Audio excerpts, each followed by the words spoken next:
দুনিয়া যতই সাজাও বান্দা মনে রাখো তুমিও থাকতা না, দুনিয়াও থাকতো না। তুমিও যেমন মৃত্যু হবে, এই কায়নাতেরও মৃত্যু হবে। এই দুনিয়ার প্রত্যেক মানুষের মৃত্যু হলে সেটারে মৌত বলে, আর একদিন গোটা সৃষ্টি জগতের মৃত্যু হবে সেটারে কিয়ামত বলে। সেটারে কিয়ামত বলে। কেউ থাকবে না, আল্লাহ কথাটা বারবার মনে করাইছে। তোমার যেমন মৃত্যু হবে, সৃষ্টি জগতেরও মৃত্যু হবে। ইজাস সামাউন ফাতারাত ওয়া ইদাল কাওয়াকিবুন তাসারাত। আল্লাহ বলেছেন ইজাস শামসু কুফিরাত। আল্লাহ তাআলা এভাবে বারবার বলছে ইজাস সামাউন শাক্কাত, আসমান ভেঙে যাবে, চূর্ণ বিচূর্ণ হয়ে যাবে, তারকারাজি খসে খসে পড়বে, সূর্য চন্দ্র আলোহীন হয়ে পড়বে। আল্লাহ তাআলা বলেন ইদা রাজ্জাতিল আরদু রাজ্জা, জমিন পাউডারের মতো রেজা রেজা পাউডার হয়ে যাবে। আল্লাহ তাআলা বলছে পাহাড়গুলো তুলার মতো ধুলির মতো উঠতে থাকবে। আল্লাহ বলছে বান্দা একদিন আমি গোটা কায়নাত আমি শেষ করে দেব, আমার সংসার আমি গুছায় ফেলবো, আমার এই কায়নাত আমি আল্লাহ তাআলা ইসরাফিলের সিঙ্গার ফু দিলে আমি আল্লাহ তাআলা গুটিয়ে ফেলবো। এই কথাটাই আপনাদের সামনে এখানে আমি শুনাইতে চাই, এই অল্প একটু শুনে। আল্লাহ তাআলা এখানে এই কথাটাই তুলে ধরছেন কোরআনের বহু সূরায়, যে বান্দা এই সৃষ্টি জগৎ একদিন থাকবে না, কিয়ামত হবে, একদিন ইসরাফিল ফু দিবে। ইসরাফিল যেদিন ফু দিবে, কোরআনে এই বর্ণনাটা দুই ভাবে আছে। একটা হলো ইসরাফিল প্রথমবার ফু দিবে, আরেকটা হলো ইসরাফিল দ্বিতীয়বার ফু দিবে। ইসরাফিল মোট দুইবার ফু দিবে। প্রথমবার ফু দিলে জমিনের মধ্যে ভূমিকম্প শুরু হবে। আল্লাহ বলেন এই ভূমিকম্পটা গোটা পৃথিবী একসাথে, আমার সৃষ্টি পুরাটা একসাথে নড়বে। ইন্না জালজালাতাস সাআতি শাইউন আযীম।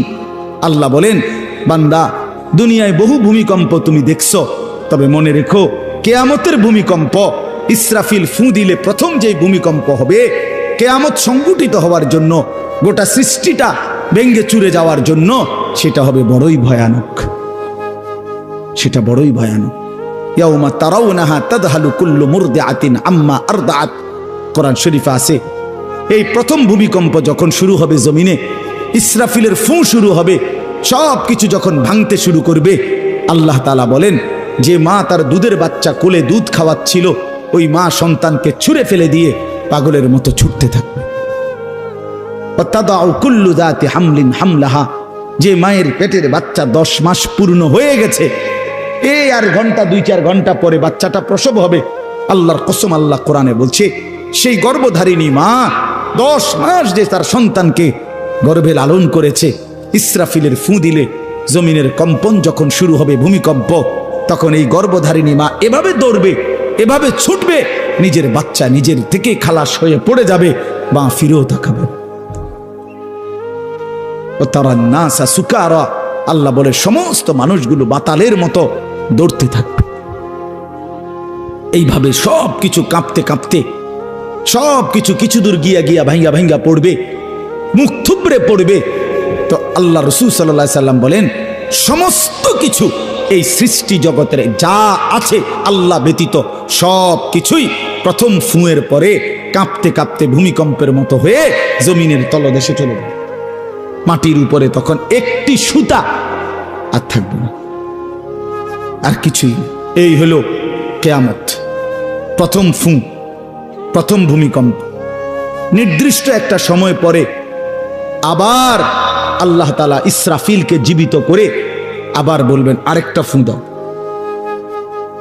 একটি নির্দিষ্ট সময় পরে। সেই সময়টা কতদিন?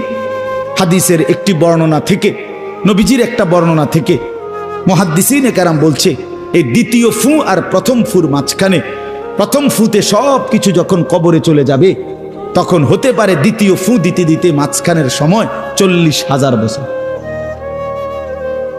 আমার বন্ধু, আমার বাপ, আমার ভাই, রাত হইছে, কষ্ট সবাই করতেছেন, এতটুকু তো ভাবেন সর্বশেষ যেই লোকটা কবরে যাবে, শেষ হতে পারে তাকে কবরেই থাকতে হবে 40,000 বছর। তো এখন যারা মরতেছে তারা কবরে আছে আজকে কত বছর? নবীজি সাল্লাল্লাহু আলাইহি সাল্লামের জামানায় যারা মারা গেছে তারা আজকে কতদিন কবরে? ওই নূহ আলাইহিস সালামের জামানায় যারা মারা গেছে তারা আজকে কতদিন কবরে? ভেবে দেখেন। আচ্ছা, এই শেষ লোকটাই যদি 40,000 বছর থাকতে হয়, আর যদি কবরের আযাব হয়, তার কি পরিমাণ কষ্ট পাবে সে, কি পরিমাণ কষ্ট পাবে। আল্লাহ রাসূল সাল্লাল্লাহু আলাইহি সাল্লাম বলেন, কবরের প্রথম শাস্তিটা কি? কোন ব্যক্তি যখন কবরের প্রশ্নের জবাব দিতে পারবে না, তখন আল্লাহর পক্ষ থেকে ফেরেশতাদেরকে বলবে, কাযাবা আব্দি, আমার বান্দা মিথ্যা বলেছে। ফাআফরিশুহু মিনান নার ওয়ালবাসুহু মিনান নার ওয়াফতাহু লাহু বাবান ইলান নার। আল্লাহ বলবে ফেরেশতাদেরকে, ফেরেশতারা আমার এই নাফরমান বান্দার কবরের মধ্যে জাহান্নামের বিছানা বিছিয়ে দাও, আগুনের পোশাক পরিয়ে দাও, আর জাহান্নাম বরাবর তার জন্য একটা দরজা খুলে দাও। এরপরে নবীজি বলছেন, ফেরেশতারা এই ব্যবস্থাপনা করে, আল্লাহর কসম বাফ, নবীজি বলছেন ফেরেশতারা যখন চলে যাবে, এই আগুনের বিছানা বিছাইয়া, আগুনের পোশাক পরাইয়া, আর জাহান্নামের দরজা খুলে দিয়ে যখন কবরে রেখে এই নাফরমানকে রেখে যাবে, তখন আল্লাহ নবী সাল্লাল্লাহু আলাইহি সাল্লাম বলেন, প্রথম মুহূর্তেই ফেরেশতা চলে যাওয়ার সাথে সাথে মাটি ডান দিক থেকে এই নাফরমানকে একটা চাপ দিবে, বাম দিকে ডান পাশের হাড্ডি পাঁজর ভাঙ্গা বাম দিকে চলে যাবে। বাম দিকের মাটি ডান দিকে চাপ দিবে, তো বাম দিকের হাড্ডি পাঁজর ভাঙ্গা ডান দিকে চলে আসবে। আল্লাহ আমাকে মাফ করে দেন। আল্লাহুম্মা ইন্নী আউযু বিকা মিন আযাবিল কবর। নবী সাল্লাল্লাহু আলাইহি সাল্লাম 5 ওয়াক্ত নামাজের পরে, আল্লাহর কসম বন্ধু, প্রতিদিন 5 ওয়াক্ত নামাজের পরে নবীজি কবরের আযাব থেকে পানাহ চাইতেন, প্রতিদিন। হযরত উসমান রাদিয়াল্লাহু তাআলা আনহু কবরের সামনে দাঁড়াইলে এই পরিমাণ কাঁদতেন, হাত্তা ইয়াবুল্লা লিহিয়াতাহু, হাদিসে আছে কিতাবে, যে তার দাড়িগুলো ভিজে ভিজে যাইত, দাড়ি ভিজে যাইত, এই পরিমাণ কাঁদতেন কবর দেখলে। এরপরে তো সামনে ভাইয়া, বিষয়টাকে হালকা মনে করেন না বাবারা আমার, ছেলেরা আমার, বিষয়টাকে দোস্ত আমার হালকা মনে করেন। এই বেনামাজি জিন্দিগি কষ্ট পাইবেন, এই বেহায়ার জিন্দিগি কষ্ট পাইবা বাপ। আমি বলছিলাম আরেকটা কথা, আল্লাহ নবী বলবে একটা কথা, তো আল্লাহ বলছে, বান্দা আমি আর কতবার বললে, কেমনে বললে, আমি এর চাইতে দামি আর কোন কথা নাজিল করলে তুমি আমারে মানতা। আর নবীজি বলবে হাসরের ময়দানে, নবী বলবে, উম্মত তুমি জানো, হাদিসের তাফসীরের মধ্যে আছে, প্রত্যেক ব্যক্তি, আল্লাহ বলছে নবীকে, আমাদের নবী সাল্লাল্লাহু আলাইহি সাল্লামকে, বন্ধু আপনারে সামনে রাইখা আপনার উম্মতের আমল নামা আমি আপনারে সামনে রাইখা খুলমু।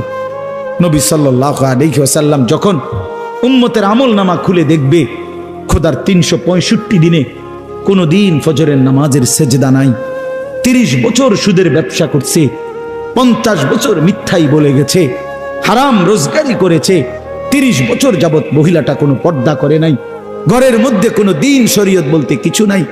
আল্লাহর নবী সাল্লাল্লাহু আলাইহি সাল্লাম তখন বলবে, উম্মত তুমি জানো আমি 23টা বছর অনবরত তোমার জন্য কেঁদেছিলাম।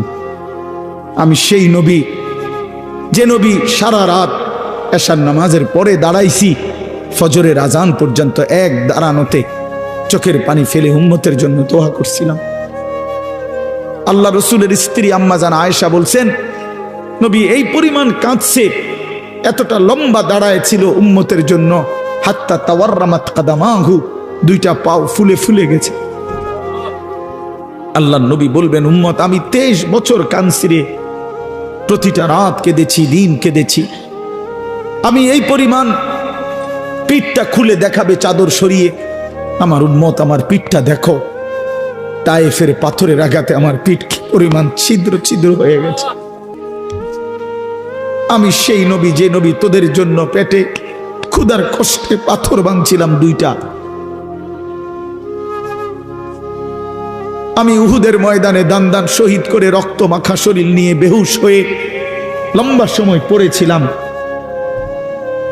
আমার ঘরের চুলায় 3 মাস, হাদিসে আছে আম্মা জান আয়েশা বলছেন, নবীজির ঘরে আমরা 9 জন বিবি, উনি বলছে আল্লাহর কসম 3 মাস, কোনো দিন টানা 3 মাসে কোনো দিন আমাদের ঘরের চুলায়, 9 জন বিবির ঘরে কারো ঘরের চুলায় কোনো দিন আগুন জ্বলে না।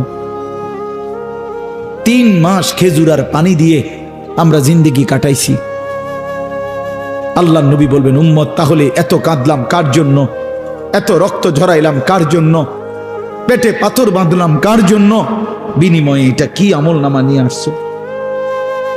ছেলেরা বলো ভাই, একটা ছেলে বলো রাসূলুল্লাহ সাল্লাল্লাহু আলাইহি ওয়াসাল্লামের সুপারিশটা একটা মামুলি ব্যাপার।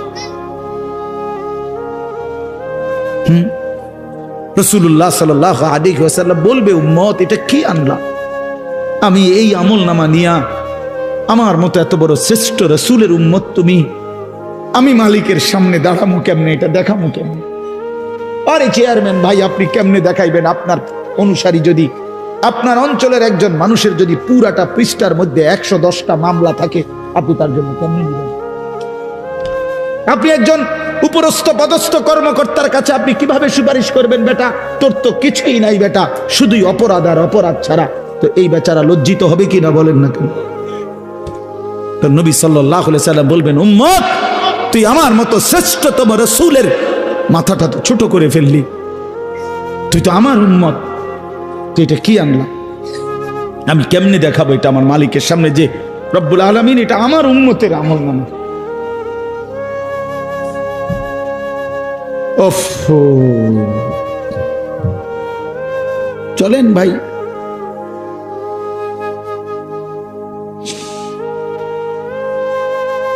এই জন্য দোস্ত আমার, বন্ধু আমার, আমি দিবানিশি এই চিৎকার চেঁচামেচি করি, এই আহাজারি আমার অনেক দিনের। মুসলমানের সন্তান ফিরবে, নওজওয়ানরা ফিরবে, মুসলমানের যুব সমাজ নামাজ পড়বে, আল্লাহরে চিনবে, এটাই আমার স্বপ্ন, এ আমার দিলের তামান্না। কারো প্রতি আলহামদুলিল্লাহ এখন আর দিলে শত্রুতা রাখি না, কারো বিরোধিতা, কারো প্রতি হিংসা করার কোনো সময়ও নাই, বিশ্বাস করেন, একদম সময় নেই, সময়ই তো না। আমি জুমার নামাজ পড়াইছি ঢাকা মোহাম্মদপুর আদাবর, আমার জুমা, ওইখান থেকে আমি জুমার পরে রওনা দিয়া মাগরিবের পরে রোয়াচালা বয়ান করছি, এশার একটু পরে ওই মুসাগারা বয়ান করছি, এরপরে এখানে এসে বয়ানে বসছি, শুধু অজু করছি, শুধু অজু, শুধু সময় বাঁচানোর জন্য মসজিদের খানাটা খাই নাই, হোটেলে, পথের একটা হোটেলে মদনপুর পার হয়ে আসা অল্প কয়টা ভাত খাইছি। এটা বলার উদ্দেশ্য হলো কেরামতি বুজুর্গি বুঝানো না, আল্লাহর কসম বুঝানো হইল এই কথার ফিকির যে কাউরে প্রতিপক্ষ ভাববার কোনো দরকার নেই, কোনো দরকার নেই। আল্লাহ আমাদের সবাইকে বুঝ দান করেন। প্রতিটা ছেলের প্রতি আমার অনুরোধ, বাবা তুমি নষ্ট হইও না, তুমি বরবাদ হইও না।